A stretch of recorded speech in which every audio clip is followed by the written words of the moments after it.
Yo, what's good, YouTube? It's your boy Ty Johnny back with another live video reaction, whatever you want to call it. Make sure you like, comment, subscribe, hit that post notification bell to see more of me, and we all gonna eat as a family. As the great words of Ace Boogie goes, everybody eats B. If you're new to the channel, go ahead and sub up for me, please. I appreciate you. If you're already subbed up, you are the greatest of all time, aka Larry or Mike, Tom Brady, whatever you want to call him. If you don't sub up and you watch this video, it doesn't matter where you live. I will find where you live. It don't matter if you live where King Kong, Atlantis. You could live where Moana found, or Moana, I'm sorry. Everybody gets mad I say Moana, but Moana was when she found the heart of Tafiti and gave it back. You could be over there. I'm going to still make you sub up. It don't matter where you at. But if you're new, I do react to sports and music mainly, but I'll react to anything you drop in that comment section below. But today, we got Alonzo Mourning, the NBA's Ultimate Warrior. Let's get right into this action, y'all.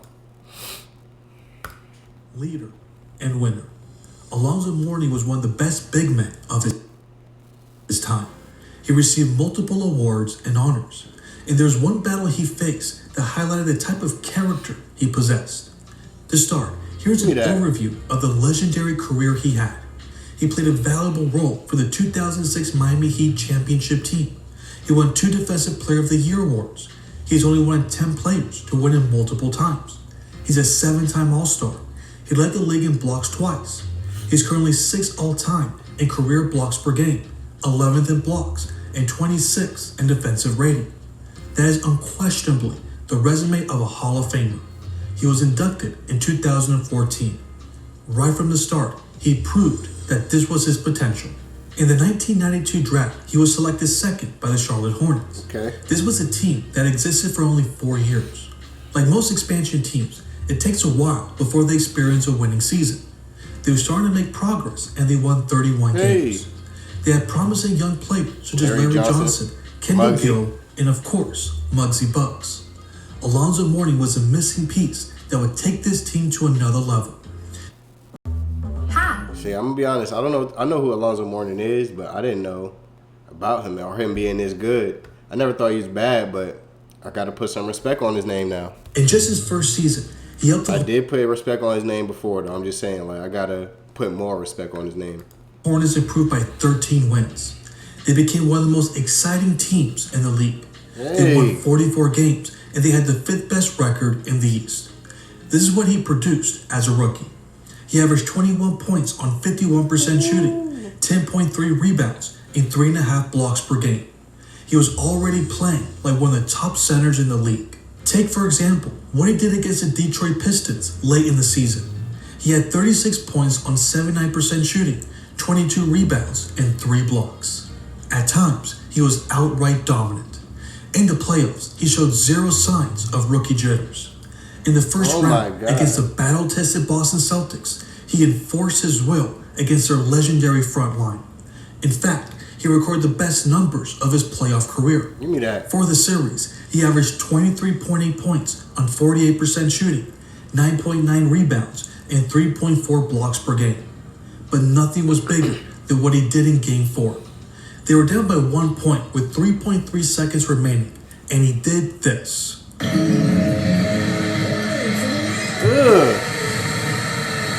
Alonzo Mourning, the biggest shot. He's going crazy as a rookie. I didn't know he was this good as a rookie either. I thought when he was on Charlotte, I knew he was younger in Charlotte, but I didn't know he was doing all this in his rookie year. Nobody let me know this. His life. It's the greatest highlight of his career and the biggest shot in Charlotte Hornets history. He ended Kevin McHale's career as this was his last game. It was time for a new era. They were later losing 5 games to the New York Knicks in the following round, but the future of this team seemed promising. Also, for a rookie, he built like a 30-year-old man that went in a pen. You know what I'm saying? He's not even no small rookie, too. However, in 1994, this team couldn't seem to stay healthy. Alonzo missed 22 games, and Larry Johnson missed 31 games. This caused the Hornets to miss the final playoff spot by 1 game. But in 1995, they started to look like the team that everyone envisioned. He helped lead this team to his first 50-win season. They were making their mark on the NBA. All the 80s and 90s kids can attest to how popular their gear was. They seemed destined for a deep playoff run. Then, all of a sudden, he was back. Their first round matchup came against Michael Jordan and the Chicago Bulls. He showed no signs of rust as he averaged 32.3 points per game on nearly 50% shooting for the series. The landscape of the NBA completely shifted. Changes needed to be made. Alonzo was going to be a free agent in the following year, and he was seeking a contract that was worth between 13 to 15 million. Okay. The Hornets' final offer was 11 million per year. After he was rejected, they had no other choice but to trade him. He was sent to the Miami Heat for sharpshooter Glenn Rice. After the deal was made, Alonzo was not viewed positively. The narrative was that he was being greedy. But in reality, he made the best decision. Not just from a financial sense, but for his basketball career. In that same offseason, Miami was also able to acquire Pat Riley as a coach and team president. Okay. His stamp on the organization was felt immediately, and he established a culture that is still prominent today. Alonzo Mourning was his first disciple. He was going to build the team around Mourning's toughness and defensive greatness. This is where Alonzo took his game to another level. From 1997 to 2000, they were second place in the Eastern standings every year except in 1999, when they were the best team. During that span, he won the Defensive Player of the Year award twice. He led the league in blocks twice. He was selected for the All-NBA First Team ahead of Shaq in 1999. He was selected for the All-NBA First Team Defense twice, and he was a league leader in defensive rating in 1997. I didn't even know. This is some great information. I love watching these type of videos because it teach me a lot. Thank you for the person that recommended me this video. This is some great stuff. I never would have thought Alonzo Mourning got all NBA over Shaq ever. That is an impressive 4-year stretch. Threes? It's no wonder that he finished in the top 3 in MVP voting for 2 consecutive seasons.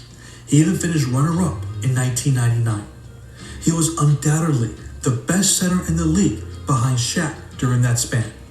His best individual season came in his first year with the Miami Heat. He averaged his career high 23.2 points on 52% shooting, 10.4 rebounds, and 2.7 blocks per game. He was surely inspired by all the negative talk surrounding him, and there were a few times he took his anger out on his opponents. The most notable example came against the Washington Bullets. He scored his career-high 50 points on 71% shooting, along with 12 rebounds and 2 blocks. He also had a dominant performance against the Boston Celtics.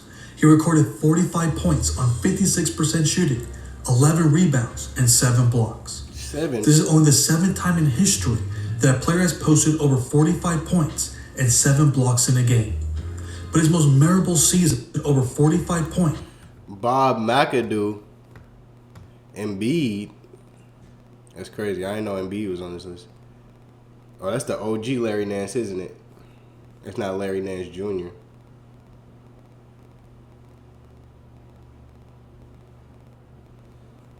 Yeah, that's crazy. And 7 blocks in a game. But his most memorable season surely came in 1997. That is when the Heat won an impressive 61 games. That is still the second best record in franchise history. But he didn't do it alone. This team had a lot of tremendous pieces that contributed to their success. Give me that. They had Hall of Fame point guard Tim Hardaway, the talented scorer Jamal Mashburn, a great spot-up shooter in Dan Marley, and the ultimate role player P.J. Brown. Parents, if your child... So I know about Jamal Mashburn, Tim Hardaway, Dan Marley, but who is P.J. Brown? Y'all let me know something about P.J. Brown in the comment section below. This was one of the most underrated teams of the 90s. Their biggest accomplishment was when they reached the conference finals. This was proof that Alonzo could lead a team to a deep playoff run. However, that was the only time they experienced playoff success. Although they were dominant in the regular season, they got bounced from the first round 3 times from 1996 to 2000. There were only 2 teams that they lost to, the Chicago Bulls and the New York Knicks. The Bulls were on a level above everyone else, but the Knicks broke their hearts one too many times. Who y'all got? Who y'all taking, Jamal Mashburn or Latrell Sprewell? Who is better to y'all? Let me know in the comment section below. In each of their 4 playoff series, it either went to the deciding 5th or 7th game. Those matchups were always super intense and physical. They represented what basketball was all about in the late 90s. The most infamous scuffle came when Jeff Van Gundy was dangling on his feet. That caused Mourning to be suspended for Game 5 of the 1998 first-round series. Without their leader, the Heat lost by 17 points. In 1999, he did everything that he could to save his team from the humiliation of losing in the first round as a number 1 seed. But this iconic shot by Allen Houston in Game 5 stabbed his team right in the heart. Then, in 2000, they lost in Game 7 on their home floor once again to the Knicks. Mourning played great under pressure. He had 29 points on 60% shooting, 13 rebounds, and 5 blocks. However, Tim Hardaway and Jamal Mashburn shot a combined 9 of 35 from the field. It was a moment that marked the end of an era. Something needed to change. In the summer, Alonzo played for Team USA in the Olympics. They won the gold medal, and he was the team's 3rd leading scorer. But as the 2000/01 season was about to start, he received life-changing news. He was diagnosed with a serious kidney disease. It was considered life-threatening if not treated properly. It was reported that he needed to take 14 pills a day to control his blood pressure and cholesterol levels. No one was sure when he would return to the court, if ever. But on the 7th game of the season, he made his surprising return. There was no reason for him to come back that late in the season, but his love for the game was too strong. He told reporters that he was scared every time he stepped on the court because of his uncertain future, but he wanted to be out there to support his team. In the following season, he was well enough to play 75 games. However, he suffered a major setback in the 2002 offseason. He was sidelined indefinitely because his personal and team physicians did not believe he was healthy enough to play. He tried to make a comeback when he was traded to the New Jersey Nets in the 2003 offseason, but he only played 12 games. He told the basketball world that he was retiring. He urgently needed a kidney transplant. Thankfully, his cousin was able to provide it. This saved Mourning's life. He conquered the biggest battle of his life. The next one was the road back to the NBA.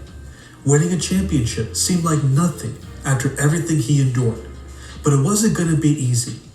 He mentioned that his first workout after the surgery, he could barely walk on a treadmill for 30 minutes. Before his illness, he could curl a 100-pound dumbbell. After the transplant, he struggled to pick up a 25-pound dumbbell. He eventually was able to get in basketball shape. The next line of business was to finish what he started. He got traded by the Nets and then received a buyout from the Raptors. That allowed him to rejoin the Miami Heat as a free agent. He was going to be the backup for Shaquille O'Neal. His job was to simply protect the rim, and he did it as well as ever before. Despite coming off the bench, he averaged 2.7 blocks per game in the 2005/06 season. He finished 3rd in the league. He played his role to perfection, and he was one of the leaders of the locker room. But in the playoffs, he provided much more than guidance. He was an X factor in the biggest game of the year. It's Game 6 of the NBA Finals. He had 8 points, 6 rebounds, and 5 blocks. 4 of those blocks came in the second half. Give me that. Those stops were huge to prevent the Mavericks from erasing their deficit. He played a major part in the Miami Heat winning their first title in franchise history. He certainly earned it. He got his ring before retiring in 2008. He has one of the most inspiring stories of any player. No matter what life threw at him, he was willing to do the work to live life to the fullest and win. But what about you all? What do you remember the most from his career? Where do you think he should be ranked among the greatest centers of all time? Let me know in the comments. Thanks for watching. This is a great video. Who is this by? I gotta go ahead and like this one. This is great. This is great stuff right here. Basketball universe, man. He's asking me my favorite Alonzo Mourning moment. It definitely has to be him coming back from that kidney surgery or that kidney transplant. That's crazy. I never knew he went through all this stuff. I'm just glad that he was able to come back and be the best version of himself when they needed him most. So, like, I know D Wade was going crazy when it came to points during that series versus the Mavs. I know Shaq was the backup, and they had Gary Payton. They had a few people, but I didn't know Alonzo Mourning was on that team. I'm gonna be honest. They never mentioned him. Why is he not so much? They don't be throwing respect on some people's name. I feel like they deserve respect. Like, he definitely deserves respect, especially after coming back from a kidney transplant, and then playing defense like that, and then the most important game 6. That's crazy. Shout out Alonzo Mourning, man. Now I'm about to do some Alonzo Mourning research and start doing some reactions to him. Y'all let me know some videos of Alonzo Mourning I should react to. Thank y'all for recommending me this one. You are the best whoever recommended this video. And this is the end of the video. Let me know your favorite Alonzo Mourning moment. As he said, Basketball Universe, and other Alonzo Mourning videos I should react to in the comment section below. But make sure you hit that like button, that subscribe button, and that post notification bell to see more of me. And we all gonna eat as a family. And I'm gonna see y'all when I see y'all. I love y'all. I appreciate y'all. Peace. Peace.